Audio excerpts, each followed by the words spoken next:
नमस्ते। पटना के गर्दनी बाग में है और पटना के गर्दनी बाग में अभी ऑटो चालक संघ के द्वारा अभी धरना प्रदर्शन किया जा रहा है। साथ में ऑटो चालक हैं। क्या कारण है कि आपको बैठना पड़ रहा है धरना स्थल? ये ऑटो एवं ई रिक्शा चालक संयुक्त संघर्ष मोर्चा की तरफ से आज गर्दनी बाग धरना स्थल पर एक धरना आयोजित की गई है। जैसा कि आप देख रहे हैं, ये धरना आयोजित करने के लिए हम लोग मजबूर क्यों हुए, ये समझने वाली बात है। अभी पिछले 1 महीने से आप लोग देख रहे होंगे कि स्कूली ऑटो पर, हम तो स्कूली ऑटो वाले हैं नहीं, लेकिन स्कूल के बच्चे जो ऑटो से जा रहे थे, चल रहे थे, उस पर अचानक सरकार जो है तानाशाही रवैया अपनाते हुए एक फरमान जारी कर दिया। और सरकार के तरफ से जो आदेश जारी हुआ उसमें स्पष्ट कर दिया गया कि हम स्कूल के बच्चों छात्रों को अपने ऑटो पर नहीं बिठा सकते, उनको हम अपनी सेवा का लाभ नहीं दे सकते। कोई स्पेशल बोला गया कि इस व्हीकल का इस्तेमाल आप कीजिए, कोई प्रोवाइड कराया जा रहा है कि नहीं, क्या आपको सीधे हटा दिया जाएगा? नहीं, हम लोगों को सीधा ये कह दिया गया, जैसा आदेश है, अगर आप कहेंगे तो मैं आदेश की कॉपी भी दिखा सकता हूं, उसमें स्पष्ट लिखा हुआ है, यह कहीं से नहीं लिखा हुआ है कि स्कूल में चलने वाले ऑटो। आदेश में स्पष्ट किया गया है कि ऑटो से स्कूली बच्चे छात्र नहीं जाएंगे।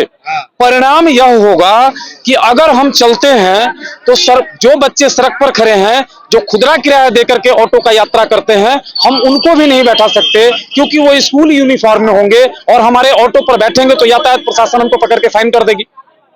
सर, किसी तरह की स्कूल यूनिफॉर्म वाले बच्चों को नहीं बैठा सकते? बिल्कुल नहीं बैठा सकते।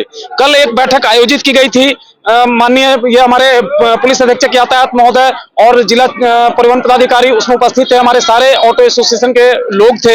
हमने वहां सवाल किया और हमने कहा कि सर, प्राइवेट स्कूल की बात अगर आपके आदेश में जो है आपका तानाशाही रवैया दिखता है, उसका मैं प्रमाण के साथ इस बात को आपके सामने रखता हूं, हमको इसका जवाब चाहिए।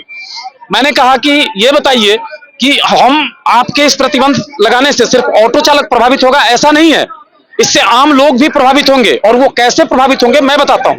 अगर मान लेते हैं कि डॉन बॉस्को लेला जैसे बड़ी जो स्कूलें हैं, उसमें तो स्कूल की तरफ से है या ऐसे जो है ट्रांसपोर्टेशन की व्यवस्था है, लेकिन वहां भी ऑटो और ई रिक्शा से जाने वाले बच्चों की संख्या है। आप जिस असुरक्षा की भावना से आपने कहा कि ये असुरक्षित है, उस भावना से जो प्रतिबंध लगाए हैं उसका सीधा असर आम लोग और गरीब लोगों के बच्चों पर भी पड़ने वाला है। उदाहरण के लिए मैंने उनसे कहा कि बांकीपुर गर्ल्स हाई स्कूल जो सड़क पर अवस्थित है, गांधी मैदान गोलघर के पास, जब वहां छुट्टी होती है तो आप जाकर के देखें कि उस सरकारी स्कूल में पढ़ने वाले बच्चे ऑटो से चलते हैं। क्या वो यूनिफॉर्म में नहीं होते?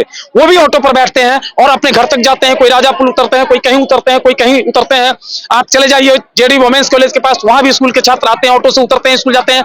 तो वो डेली हमको पैसा देते हैं, डेली आते जाते हैं और ऑटो पर बैठते हैं। तो जब हम उन लोगों को आप कहेंगे तो हमको तो मना करना होगा ना। जब हमको बच्चा मना करेगा, हाथ देगा कि अंकल हमको स्कूल छोड़ना है, तो हम बोलेंगे नहीं नहीं नहीं नहीं। तो कहीं न कहीं सरकार का ही आदेश, सरकार के ही एमवीएक्ट कानून का उल्लंघन करता है, क्योंकि एमवीएक्ट कानून में स्पष्ट लिखा हुआ है कि अगर सड़क पर कोई यात्री हमको हाथ देता है और हम खाली हैं तो हम बैठाने से मना नहीं कर सकते। उसी सेवा के अंतर्गत हम अपने ऑटो का परिचालन करते हैं, लोगों को सेवा देते हैं। तो सरकार के इस आदेश से हम लोग ये समझ नहीं पाए कि सरकार का यह आदेश वास्तव में है क्या। सरकार से मांग करेंगे हम लोग कि इस आदेश की पुनः समीक्षा हो, इस आदेश को वापस ली जाए, ताकि आम लोगों के साथ साथ ऑटो चालकों के साथ जो इस तरह की समस्या, और गौर करने वाली बात है कि सिर्फ ये पटना शहर की समस्या नहीं है, ये पूरे बिहार की समस्या है, पूरे बिहार के स्कूलों की समस्या है, पूरे बिहार के जिलों की समस्या है। इसलिए सरकार को ध्यान देना चाहिए और इस आदेश को अविलंब वापस लेना चाहिए। और हम लोग मोर्चा के माध्यम से इन्हीं सब विषयों को उठाने के लिए आज धरना का आयोजन किया है। अच्छा, एक बताइए, सीएनजी ऑटो पहले बोला गया कि सीएनजी ऑटो चलेगा, उसके बाद आपको सीएनजी ऑटो जब आप लाते हैं उसके बाद आपको बोला जाता है स्कूली बच्चों को नहीं बैठा सकते, तो आपको करना क्या चाहती है सरकार आपके साथ? सरकार अभी के स्थिति में खुद कंफ्यूज है। और उसके कंफ्यूजन का दायरा इतना बढ़ गया है कि सारे लोगों को कंफ्यूज कर दिया है। हम ऑटो चालक हैं, खुद कंफ्यूज हैं कि आखिर करना क्या है। अरे आपको मैं कह रहा हूं कि अगर मेरे लंगोटी में चिल्लड़ हो जाएगी तो हम लंगोटी की सफाई करेंगे, न कि लंगोटी फेंककर नंगे हो जाएंगे। लंगोटी साफ करना है चिल्लड़ के लिए। अगर आपको समस्या स्कूली ऑटो में कुछ दिख रही थी तो उसका समाधान करते हैं, सीटिंग कैपेसिटी के साथ करते हैं, व्यवस्था करते हैं, फर्स्ट एड बॉक्स रखते हैं कि हाँ आप स्कूल में चल रही है, ये चीज आपको होना है। कैपेसिटी निर्धारित किया जा सकता था। कैपेसिटी को निर्धारित करते हैं, आपने तो सीधे कर दिया था, मतलब इसको तानाशाही फरमान, मुगलई फरमान, जो मुगलों का फरमान होता था उस तरह का फरमान आपने जारी किया कि अब ये नहीं चलेगा, इसको बंद करो, हटाओ। तो आखिर जिन लोगों ने लोन लेकर डीजल गाड़ी बंद किया, हम लोगों ने किस्त पर गाड़ी ली, अभी तक किस्त का भुगतान नहीं हुआ, आपने बंद कर दिया। अब हम लोग अपने बाल बच्चों को लेकर कहाँ जाएं? हम लोग सड़क पर आ जाए कटोरा लेकर? आए और क्या समस्या का समाधान है? आखिर आप समाधान दीजिएगा ना। समस्या तो है, सरकार का तानाशाही नीति है। हो सकती है तो बस और जो वैन चल रहा है उससे दुर्घटना होगी तो सरकार जिम्मेवारी लेगी जिम्मेवारी। अगर ऑटो से, ई रिक्शा से दुर्घटना हो रही है, चलिए बात ठीक है। बस और मिनी बस जो चल रही है स्कूलों में और उससे दुर्घटना हो रही है, उसकी जिम्मेवारी सरकार लेगी। हम यही सरकार से पूछना चाहते हैं, तो जब उसकी जिम्मेवारी नहीं, ऑटो और ई रिक्शा में क्या सरकार का कुछ बिगाड़ रखा है? और जो सिटी कैपेसिटी है उससे आप ढोने दीजिए। आपको नियम है, चक्का जाम करने का भी इरादा है क्या आप लोग? अगर सरकार नहीं मानेगी तो विकल्प तो यही है ना, भूखा क्या नहीं करता, भूखा क्या नहीं करेगा, सड़क पे आएगा, चक्का जाम करेगा, जनी करेगा। सरकार जब जो चाहती है वही होगा। आने वाले चुनाव में सरकार का बहिष्कार भी करेगा। बहिष्कार, बिल्कुल बहिष्कार होगा। आने वाले इलेक्शन में सरकार को इसका खामियाजा भुगतना पड़ेगा।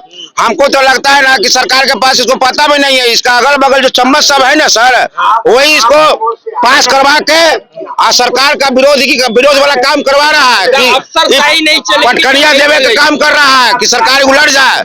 सरकार से हम आग्रह करते हैं कि आप अपना आँख खोलिए और जनता के हित में जो बढ़िया काम है वो करिए, नहीं तो आने वाले समय में आपको बहुत बड़ा खामियाजा भुगतना पड़ेगा। ऐसे देखते हैं पूरा आप लोग सड़कों पे उतर चुके हैं, बार बार आप लोग विरोध प्रदर्शन कर रहे हैं।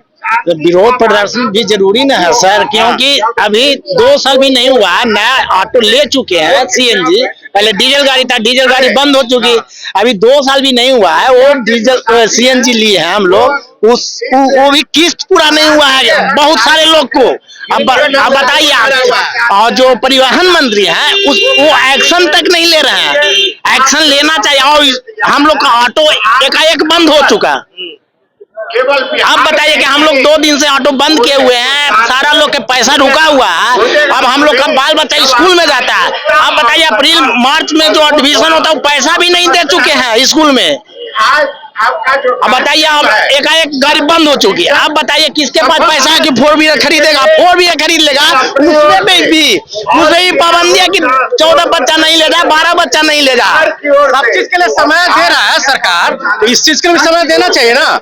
आप हमको 6 महीना, 2 साल, 1 साल का समय दीजिए। आप डीजल जब बंद करवा रहे थे, चाहे बस पे आप लगा दिए ना, सारा स्कूल में बस लगा हुआ है, वो सब है, सीएनजी है, नहीं है तो आप उसको रोक लगा दिए, नहीं लगा दिए।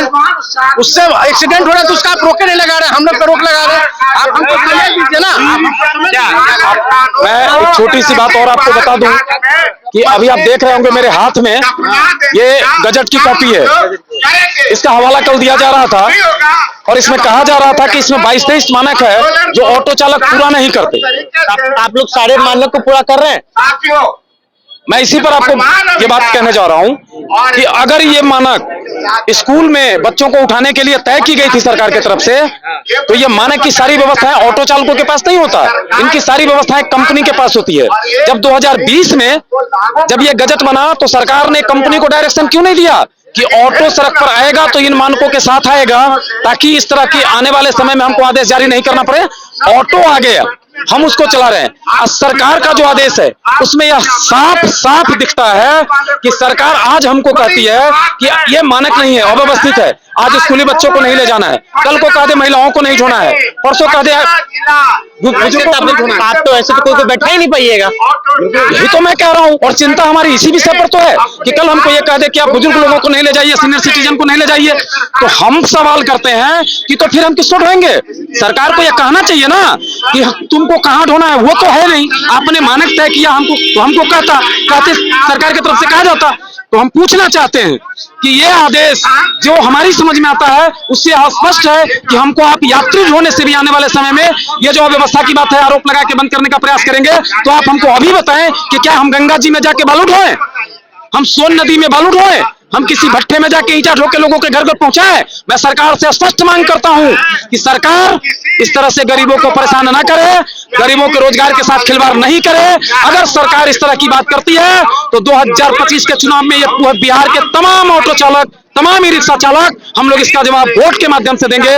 दूसरी बात, मैं आखिरी ये कहना चाहूंगा कि सरकार हमारे गाड़ियों को अपने अंदर में ले ले, बंद कर दे, हमको हमारा मुआवजा दे, क्योंकि हमारे गाड़ी को खरीदने में सरकार ने हमको कोई मदद नहीं दिया है। हमने प्राइवेट वित्तीय संस्थानों से कर्ज में लेकर के अपने रोजगार को चालू किया है। हम सभी लोग बिहार के नागरिक हैं, गरीब हैं, स्वरोजगारी हैं, कर्ज लेकर के, और उस कर्ज के पैसे से सरकार को हमने टैक्स दिया है। रोड टैक्स, फिटनेस का पैसा, इंश्योरेंस का पैसा हम मेहनत करके देते हैं। हमारे रोजगार पर सरकार आघात न करे, पुनर्विचार करे। और इस तो विरोध कर रहे हैं ऑटो चालक संघ के लोग, और लगातार ये बात बोल रहे हैं कि अगर आप इस आदेश को नहीं वापस लेते हैं तो हम लोग बड़े आंदोलन की ओर जाएंगे, चक्का जाम भी होगा और बड़ा आक्रोश होगा। हम लोग अब सरकार को ढूंढने के मजबूर नहीं है। प्रकाश भारत से जुड़े हैं, आदित्य नाम हुआ। बहुत बहुत धन्यवाद।